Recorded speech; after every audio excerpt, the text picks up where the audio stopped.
You are watching I Xirtus. got a book recently, which is like what I was going to talk about earlier tonight, which is with Dave Butler. It's called In the Language of Adam, and so it's kind of interesting to me because we've talked before about like the differences between like the East and the West, but really the East and the West, there's like a Middle East, which is kind of a Middle West, and if you start to think about it, it's not actually that different. And there's like a thing that happens, which we talked about, like monotheism, but even monotheism is kind of a Neoplatonic, new and emergent Atlanticist, Western thing, Occidental thing that happens like in like later in different. It's not Abrahamic. Like the Elohim is a plural word, and so in like the old pantheon of the Canaanites and of the Jews, they were worshiping a family of gods, right, and many gods, and it was a lot more similar to like the Vedic understanding. So it seems interesting to me because there's a point where that's just like shut down, and people are just killed over it.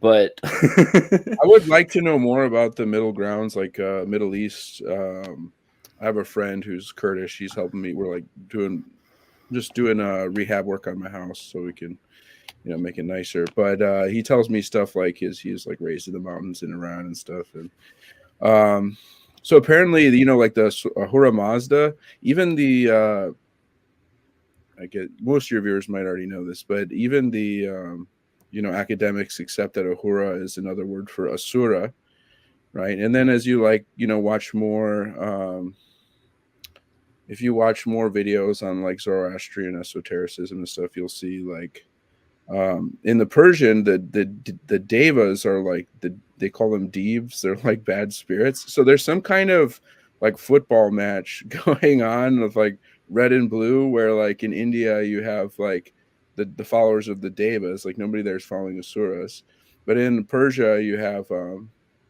people following the asuras. So you know, and they call depend. I would the like to know demons are more jinn, about. right? Yeah, well, I would like to know more about the Persian religion, but according to him, the ancient history of Iran is that these people fled from Parashuram, who was like taking out the bad politicians. John Burt wants to give respect to your mustache, and I did too. I mean, it's really It's classy. growing. I can't stop it. I meant I'll to put say a stop to it soon. It's pretty I'll big. try. I'll try. People don't know that that's like actually kind of a yogi look. That's like a thing. It goes back having the This is nice my mustache. disguise. I can pretend to be a yogi now. Yeah, yeah. I don't know. It's interesting. Like the Persian, like Zoroastrianism and Manichaeism, and a lot of those religions have dualism. And even though there's a pantheon, there's like seven good and seven evil. Kind of a dynamic. But it's a dualism where one is equivalent, like good is equivalent to evil, instead of like one supreme source that is like that has created a part of itself that's evil, right? It's more like the good and the evil have to like fight each other or Well, integrate somehow, really to sometimes integrate. the evil think that they're the good. Like they are, they from their perspective, they're thinking that this is the truth or something, But um, so that's So what I was that's what I thinking was with thinking with the these Asura Asura Mazda, Mazda that they're that they're thinking the thinking devas are bad, whereas like in India, the devas are the good guys who are devoted to Vishnu, and the Asuras are like rebels, who are trying to like be materialistic and enjoy materially. So I haven't gotten to the bottom of it, but apparently it's like a very ancient theme. Like you have like the Titans, right, in the Greek thing, and they're like the elder brothers. Right. Well, even like with the Canaanite pantheon, like the early Christians, like the Marcion and so the Pauline Christians, like Apostle Paul Christians, they thought that there was two gods, and they thought that there was one God who was like this angry, evil God who created things, and then there like Yaldabaoth, and then there was this new God, like Yahweh was this new loving God that was like emergent afterwards.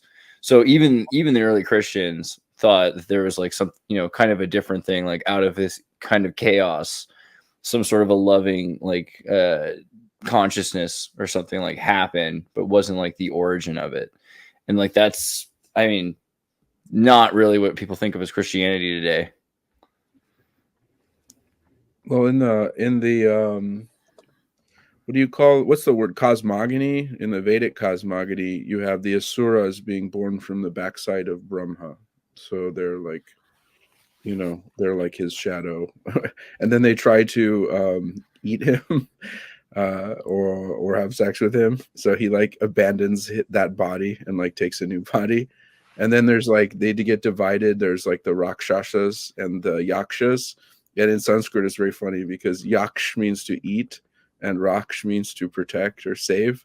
So there's like, there's a funny story that when they're born from the backside of Brahma, some wanted to eat the body after he abandoned it, and then the others wanted to save it for later.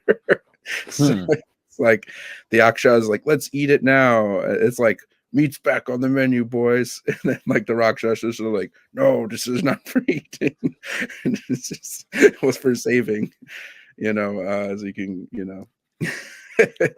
there's a lot of fun stories there in the Vedic thing. But yeah, I just don't know. I'm ignorant of the Zoroastrian ancient history. And I assume that everybody mostly misinterprets it. Like, I'm just gonna say, like, being a scholar of the tradition usually means being a practitioner of the tradition, not just like an armchair philosopher. James is also, that's a bone that I noticed you pick on a lot. That people are just speculating and they don't actually practice. Yeah, there's kind of a huge divide between like what comes out of somebody who's just reading books and may not actually believe this stuff, or think that there's sort of like materialist explanations that they just didn't have at the time, because we're so smart because we're modern, and they're old and primitive and dumb, which quite frankly is a dumb idea. In fact, the average Athenian who could be a grape farmer or something had superior memories to us now, and part of that is actually because we know how to read and write. So for somebody who doesn't know how to read and write, they'd have to read 2,000 page poem, they memorize their holy books, or actually so it's kind of like you even hear Gurdjieff talking about this with his father, who used to recount the I'm trying to think the tradition. I think it was Zoroastrian, but basically, it was an oral tradition where everybody memorized this stuff. So it doesn't really fit, so that's kind of modern stupidity, because they don't actually have any interaction with living tradition. So do you have thoughts on like the Gnostic side of it, like Yaldabaoth and things like that? Like, is it all just like dead? I mean, isn't it kind of Gnostic tradition kept alive through like secret orders or whatever? Like, how do you feel about that stuff? Yeah, that's the case, and that kind of had to be the case. Unfortunately, when the Christians came along, and also the Romans. I mean, nobody's really particularly to blame alone. Like there's so many lines, like all is ever as it was. Nobody is cast down, nobody is lifted up.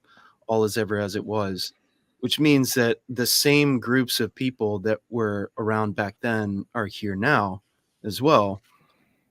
So you had atheists that were in ancient Greece. You had what I call the pitchforks. The peasants who don't like all this magic stuff, or don't like the demonstration of miracles, or whatever. And then you have the state, which we won't go into, or the you know, sort of appropriated like churches, for lack of a better word.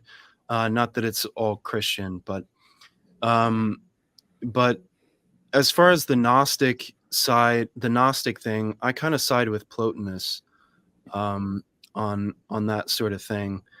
Um, who was contemporary with them, and Christianity was kind of just coming out. Um, so so a lot of that, a lot of this stuff, it exists in oral tradition. Um, and actually, Tibetans have kind of a really easy, useful way of explaining it, if I can remember right now. There's like the it's like there's the outward lineage, right? Which is all the preliminary learning, and then there's the secret lineage, which is kind of behind empowerment or initiation, and then there's the whispered lineage, which means like um, nobody knows that you know, and it's not even spoken out loud, right? Like it's whispered. It's that tight of a protection of whatever it is, practice or secrets. Like secrets are not, there's this distrust of things that makes it seem like somebody keeping secrets is somebody doing something devious. When it's not, that's not the case. It's really that all the pitchforks are still around, right? So they've got grubby little hands, and they don't want to clean themselves. They don't want to make themselves worthy, but they want to grab everything, and they appropriate it to their own understanding, and that profanes the teachings. Which, if you understand that, you really do want secret traditions, right? You really do, because you don't want like whoever you consider modern idiots to be, to take that and then add their own idiocy to it, like an idiot, right? The word idiot comes from idiot, which basically means somebody who has their own idea about things, right? It's not the worst thing in the world. You could be a libertine in that way, but um, I don't want that person's understanding, you know. I want the stuff that's been untouched, untarnished, um, that the heavy hitters had in a greater age, so that's like the real value, is those things existed in their exact form at the times of these masters or prophets or whatever, old civilizations, if you will, right? um, so to receive something like that is really heavy. That's like a really serious thing. um, and there's also, it's also a benefit to you that you're protected in a way from some of these things, because there's consequence for coming to know these things, and it's no person doing these things to you. It doesn't make these things evil, which is kind of like the I'm sorry, my AC is super loud. um like the Gnostics have this idea that the demiurge is against you and doesn't want you to reach gnosis, doesn't want you to become holy. So so it's basically, this dualism, or this sort of repairing the original sin of identifying yourself with the physical body, right? As soon as you start to go against that, there's a fight against you, and you start to fight against what they're calling the demiurge, right? That's the Gnostic idea about it, where all this is your enemy and trying to keep you in illusion. I don't think that's a very healthy mindset. You toss an animal house, you fought through the dirty desert. A star shone brightly, now taken to heaven. With every scene, every line, you left your mark. A golden